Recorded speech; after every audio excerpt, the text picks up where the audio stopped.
چې الله رب العالمین د خپل بندا په توبه باندې څومره خوشحاليږي.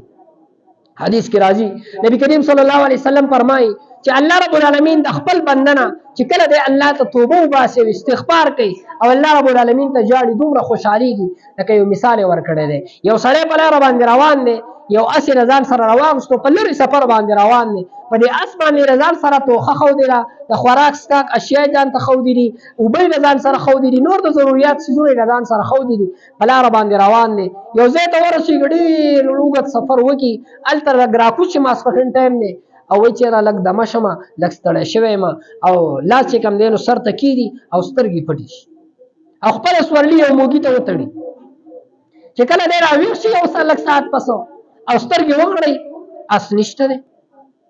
سورلي نشته دی، دی ډېر ولټوي، یو ځای ته لاړ شي بل ځای ته لاړ شي، لیکن اس او سورلي او د چې کم څیزونه اشیاء خردلو شو هغه ټول چې کم دی نو هغه نه په اس باندې ځکه هغه تللی دی مایوسه شي، یو ځای بل ځای وګرځي، ډېر د تلاش نه وروسته بیا راشي او په دغه ځای باندې چې یاره په دې نیت باندې چې په دې خپل ځای باندې سملمه او لږ وده شم کېدای شي په دې خوب کې رانه الله د خپل روح واخلي ځکه مرګ راغی واپس تللی نه شم، ډېره لاره مې وهلې ده او دلته خو یوازې د خوراک څښاک نه بغیر ګزاره ګرانه ده، بس په مړ کېږم خو په دې مرګ په دې خوب کې رانه مرګ راشي او وفات شمه. دی چې کله سترګې ورغي او سترګې پټې شي لږ ساعت پس دی بیا راویښ شي خپله سورلي په حق ځای باندې وویني، دی به څومره زیات خوشحاله شي چې الله پاکه اوبه نه وي اوبه دې راکړې،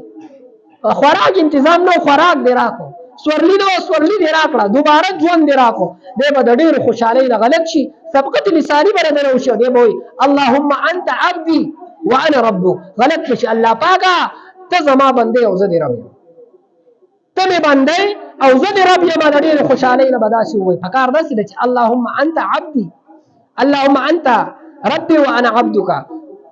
زه دې بنده یم او ته مې رب یې، لیکن دی به غلط شي او دی به وایي اللهم انت عبدي وانا ربک، الله پاکه ته مې بنده او زه دې رب یم، سبقت لساني به نه وشي. الله رب العالمین د دې بنده د دې اس په میلاوېدو باندې د بنده په استغفار او توبې د دې نه زیات خوشحالي